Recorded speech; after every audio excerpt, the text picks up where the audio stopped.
Elmer Wheeler, the famous sell the sizzle, not the steak man, had some good advice about how to sell your ideas.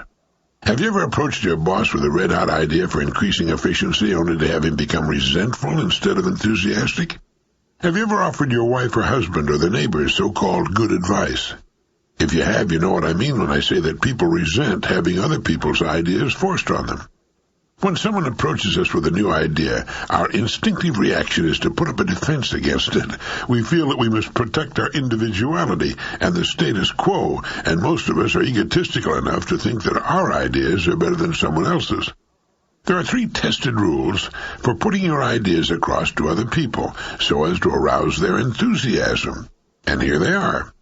Rule number 1, use a fly rod, not a feeding tube. Others won't accept your idea until they can accept it as their idea. So when you want to sell someone an idea, take a lesson from the fisherman who casts his fly temptingly near the trout. He can never ram the hook into the trout's mouth, but he can entice the trout to come to the hook. Don't appear too anxious to have your ideas accepted. Just bring them out where they can be seen. You might say, "Have you considered this?" instead of "This is the way." Do you think this idea would work? Is better than, "Here's what we should do."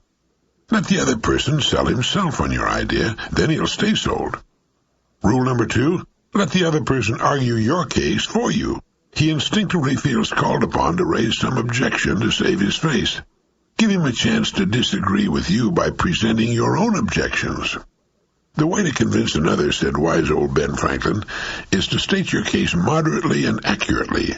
Then say that, of course, you may be mistaken about it, which causes your listener to receive what you have to say and, like as not, turn about and convince you of it, since you're in doubt. But if you go at him in a tone of positiveness and arrogance, you only make an opponent of him.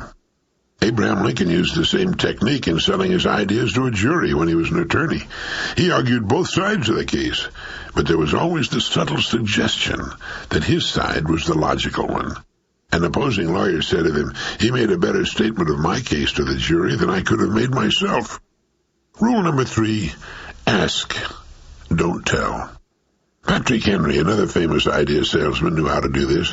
In his famous Liberty or Death speech, he asked, "Our brethren are already in the field. Why stand we here idle? Shall we lie supinely on our backs? What is it the gentlemen wish? What would they have? Is life so dear or peace so sweet as to be purchased at the price of chains and slavery?" Try saying the same thing in positive statements and see how much antagonism it would invoke. 3 rules for selling your ideas. 1, use a fly rod, not a feeding tube. 2, let the other person argue your case for you by not being too sure.